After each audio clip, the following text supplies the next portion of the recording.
Hello friends, hope you're doing well. I just wanted to make a video because there was so much to talk about that I didn't have time to type it all out.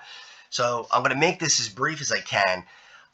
So here's the situation for Wednesday. We have a Miller B type of situation happening. So we have a low that's going to come across the country. It's going to transfer its energy to the coastal low. The coastal low will bomb out. Now it's probably going to bomb out around, probably a little north of where I have it here. I'm going to say like North Carolina. And then this one will die, right? So it transfers its energy, then it dies off. This one becomes the primary low, comes up the coast. Now, this forecast is not easy, except for one thing. There will be a storm. There's no doubt about that. And there will be snow, even in the big cities. There's no doubt about that. The doubt is how much snow and where is the heaviest snow going to fall? What regions? So when I make a forecast, and I'm not a professional meteorologist, but I've done it for a long time as a hobby, and it's something that's been fun for me. And I thank you for making it fun. Being able to share it makes it a lot better. But here's the thing. I look at the models, and we have all kinds of models that are out there. We have short-range models, mid-range models, long-range models, and they all have biases. None of the models are perfect. The GFS, for instance, it's a good model, but it has a southeast bias normally. So a lot of times it predicts a storm is going to be further to the south and the east than it really will be, and then the storm winds up being north and west of where the GFS said it would be. The NAM, people who are weather enthusiasts laugh about the NAM because sometimes it throws out incredibly ridiculous amounts of snow. Sometimes we'll see predictions of, well, I'll tell you what, 2016, for instance. In 2016, it predicted for parts of the Pennsylvania, central Pennsylvania, something like 75 to 90 inches of snow. I mean, think about that. That's crazy. Um, so you can't really take that to the bank, obviously. Now with the NAM, sometimes, not all the time, sometimes you can actually drop what it's predicting in half. So right now, the NAM is showing 30 to 40 inches in the central Pennsylvania area into Allentown, Poconos. There's no way anybody's getting 30 to 40 inches. Not going to happen. Now, I'm going to half that. 15 to 20 absolutely can happen. No doubt. No doubt. But you're not going to get hammered like the NAM is. Now, other models, you have the Canadian, you have the GGEM, you have the CMC. Those are the Canadian ones. You have the Euro, of course. They're all showing the storm, and that's what's incredible. Every one of them has the storm. Every one of them has the storm bombing out on the East Coast. Every one of them has a very strong high over Quebec. Every one of them has the high being anchored, so it's not going to move out. What they don't have altogether is the track, all right, and a few other things. Here's some of the models. Some of the models want to track the storm straight up the coast pretty much, maybe even on New Jersey, maybe touching the coast of New Jersey, slightly off the coast, but very, very close up to the New Jersey coast. And then it makes the sharp right and goes out to sea pretty much. All right. Now, that's possible. That's possible. And some models like that. But is it probable? I don't think so, and I'll tell you why. You have a very large high over here in Quebec. Now, a large high, you're talking like 1030, 1035. This one's going to be in between 1035 and 1040. That's a strong high. So it doesn't make sense that this storm would just say, okay, I'm going to go right through and punch through it and go right up the coast like this. I don't think that can happen. Or I don't think it will happen. Is anything possible in weather? Of course. But the odds to me would favor, with that high, if it stays anchored where it is, this storm comes up, but only gets to a certain spot before it has to start making the right and go out to sea. Now, if you want heavy snow in the I-95 corridor, that's exactly what you want. Because you don't want the low on top of the coast. When a low hits the coast or is very close to it, it allows the warm air from the ocean to get into the storm, and it takes away your cold air. Snow turns to rain or a mix, and that's what you don't want if you want snow. You want it to be slightly off the coast. Now, the only thing I would take off the table is an out to sea solution. There's no way. There's no way this is going to go right like this and then nobody gets anything or everybody gets just snow flurries or um, snow showers. That's not going to happen. So the question to me is, does it come right up the coast and hit the coast, or does it come up and then start to hook out before it hits the coast?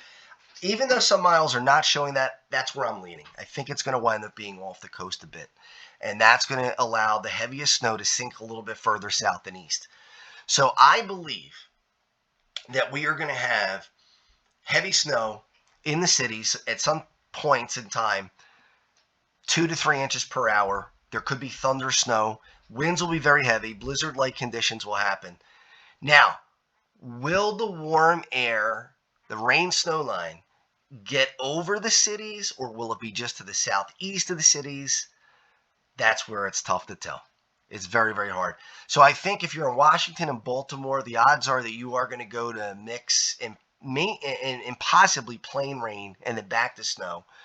Philadelphia, you're right on the line. The I-95 corridor through here, I think it's going to be mostly snow, a little bit of a mix at times, and then back to all snow. North and west of the big cities, all snow, no mix. If you're south and east of the cities, Vineland, we're talking about Atlantic City, Cape May, Rehoboth Beach, Delaware, all those places along the coast, you're going to have mostly snow to rain, probably a prolonged period of plain rain, back to snow. You may see a couple of slushy inches at the end, but I don't think it's going to be anything big. Now, we're going to have a lot of overrunning. What that means is we're going to have across the high rotates clockwise, the low rotates counterclockwise, and that means you're going to have air coming in off the ocean heading west.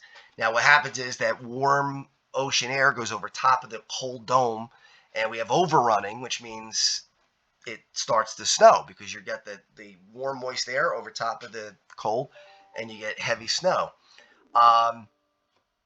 That's a dangerous game that we play, right? Because if you get enough warm air, it changes it over to a mix or rain.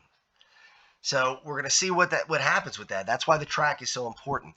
The other thing is, do we get thunder snow? Thunder snow can do two things. One, enhance the snowfall rates, which will already be 2 to 3 inches an hour at times. And number two, it can help cool down the atmosphere. And when you have it cool in the atmosphere, you might be able to get what would have been rain or sleet to change back to snow. So that's another thing that could be helpful. Another thing that's tough to do is to predict where the heaviest snow will fall, because you can't have rising air everywhere. Rising air is where you're going to have the biggest snowfall. That's where the snow is going to really come down very hard. When air rises in one place, it sinks in another. So if it's snowing like crazy in, let's say, Delaware County, Chester County, Montgomery County, Lancaster County might not be seeing much of anything. They might be seeing maybe some light snow, maybe flurries, maybe nothing. Okay, because the air's sinking there. You got air rising in one place, it's got to sink somewhere else. So somebody's going to get ripped off. And the idea is that maybe as one place gets ripped off and they're not getting the heavy snow, once the low moves a little bit, then that shifts. And now the place that was getting the 2 to 3 inches an hour, they pretty much shut off. And another place that wasn't getting it before is now getting it again, or getting it for the first time. So it just depends. Are we going to have... what's the speed going to be? Well, this does not look like in 1996, where the storm just meanders up the coast and spends 36 hours with us. This looks more like a 12 to 18 hour snowstorm. That changes things. If you don't snow as long, you're not going to get as much snow. So this one is going to be more of the type where you want to get as much snow in as possible before it goes out. It's not a rocket. It's not going to be a 6-hour thing where it just flies up the coast. It's going to be a moderate amount of time, 12 to 18 hours, somewhere in that neighborhood. Now, if it slows down, do we get more snow? Absolutely. But I'm not sure that's going to happen with the configuration of the jet stream. So everybody's going to get snow. We are going to get wind. There are going to be blizzard conditions in some places. The difference between the Philadelphia and New York, and maybe Baltimore and Washington. The difference between these cities seeing 6 to 8 inches versus 12 to 16 inches is about 50, 60 miles, maybe 75 miles. If that low is off the coast a little bit more than the models are showing, the 6 to 8 inches with the mix in there changes to 12 to 16 because we don't get the changeover. We don't get so much sleet. So it's just something you got to watch. There's really no way to know this for certain ahead of time. And I know people don't like to hear that. They want the answers, but it's Mother Nature. You don't get answers completely. What we do know, though, is that a big event is coming, and it's just a matter of, who's going to get the most and when. We got to watch it, not only today, but also even as the storm happens, there will be surprises. So stay tuned. Let's hope, if you're a snow lover like me, that we get something nice over these next couple days. All right. Hope everybody's doing well. Enjoy your holiday season, and we'll talk soon.